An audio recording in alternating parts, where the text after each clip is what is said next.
This is the part of social media that is broken. Creators are on a daggone hamster wheel trying to pump out content to please the algorithm. Platforms like Instagram, for example, you put out a post, if it doesn't hit in a few hours, it dies. I'm here to tell you that there's a platform where you can put out content that will have a long shelf life. It'll be getting reach months after you release it. If you're new around here, I'm Robbin Marx. I used to work for NBC Sports as an NBA writer, and I used to work for vidIQ as a creator coach, and now I work for you. Whether you create content about sports, finance, beauty products, one thing we know that's for sure is that these algorithms do not play fair. They don't prioritize you as the creator, and most importantly, they don't prioritize your audience. They don't prioritize them as humans. They prioritize them as commodities, where they're trying to get their ads in front of them so they'll actually spend some money with the people who pay for the ads. So that's the way it works right now. Whether you're on Facebook, whether you're on Instagram, whether you're on TikTok, all of these platforms prioritize getting ads in front of the user's face so they can make money, right?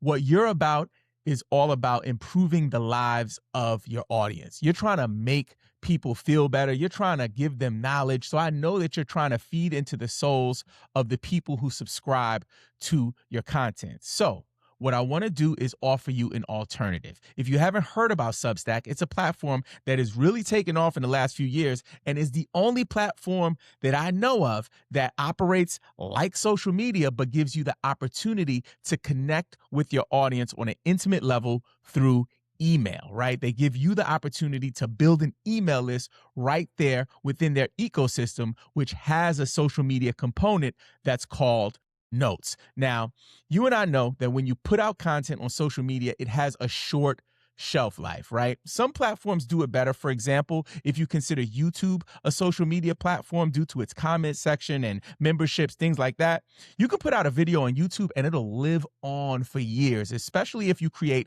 evergreen content. If you don't know what evergreen content is, it's basically content that could live forever, like an evergreen tree, right? Other platforms like TikTok, there was a point in maybe 2020, 2021 where we saw content that was released on TikTok have second winds of life. So it would be like a video you dropped a few months later might take off months later. But platforms like Facebook, platforms like Instagram, you rarely see that happen. On Substack though, it is happening right now. You could create a note about a thought that you had, whether you're writing about the last NBA game that you watched or your favorite meal that you had, depending on what type of content you create. And the content might get some limited views to start, but then later on, you'll see a boost. And it's remarkable. I'm going to go over to Substack to show you what I'm talking about. So here we are on Substack. I want to show you that the content that is showing up on my feed right now is from the last few minutes, the last few hours, the last few days, and in some cases, the last few months. So right here, we got a message or a note from my man Martin here. It was dropped 2 hours ago. Then we got one from my man Kwame 19 hours ago. See what I'm saying here? Then we got one from my man Ron C, which was published 7 days ago. Let that sink in. This is a piece of content that he released 7 days ago, and it's still showing up on my feed, Let's keep digging. Total Football Analyst. This one is from the archives. You can see it here right on the top there. It says from the archives. This is from September 22nd.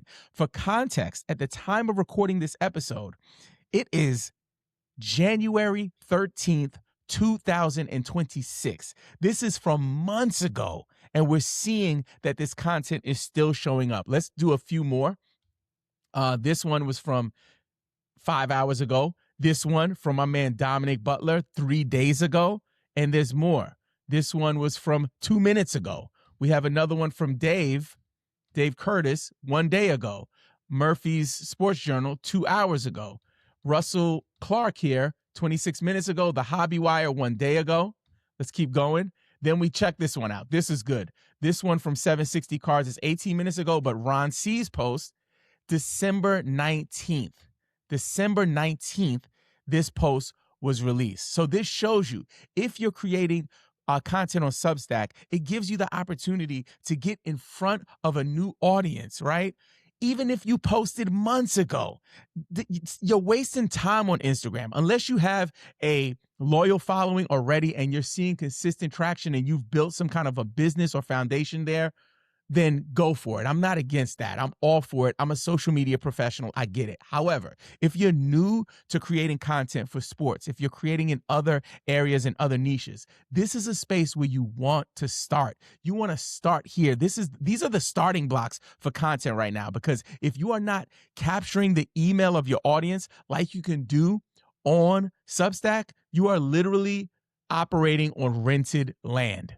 There's this misconception that you can only create about a topic once. So if you make a note about croissants, for example, you can't make another post about croissants ever. And if you do, you got to do it at least a few months down the line. I'm here to tell you that that is a crock of bullcrap. You can create as many croissant posts that you want to. If you're an NBA content creator like myself, let's say you do a post about Michael Jordan versus LeBron James and it takes off. Double down, make a series, maybe do weekly, every other day. Or if you're posting 5 to 6 notes per day, maybe at least once a day, you give your audience a fix of that LeBron versus MJ post. The reason I'm saying all of that is because people need to unlock the next level. And to do that, you need to find the things that work and see if you can double down. I'm going to show you an example. So here we are on WriteStack. I wanted to show you some detailed analytics. Although Substack has great data, WriteStack is a little more detailed. So here we have my top 3 posts for free subs. So these are the posts that have generated the most subscribers for me. And as you can see here on November 23rd, it starts, attention sports writers. There's a theme here. On December 1st, attention sports writers and creators. And then on January 6th, again, attention sports writers. I could shy away from this and be like, you know what? Maybe people won't like me if I say the same thing at the beginning of my post. I could say that, but I'd be fooling myself because the data shows that people don't mind. As long as you create something that has a little bit of originality on each one, it's okay to take your frameworks. It's okay to take your structure and rehash them, remix them so you can get that result. And to get the results, you got to know what kind of notes to make. In this episode, we break down 2 unbeatable note strategies.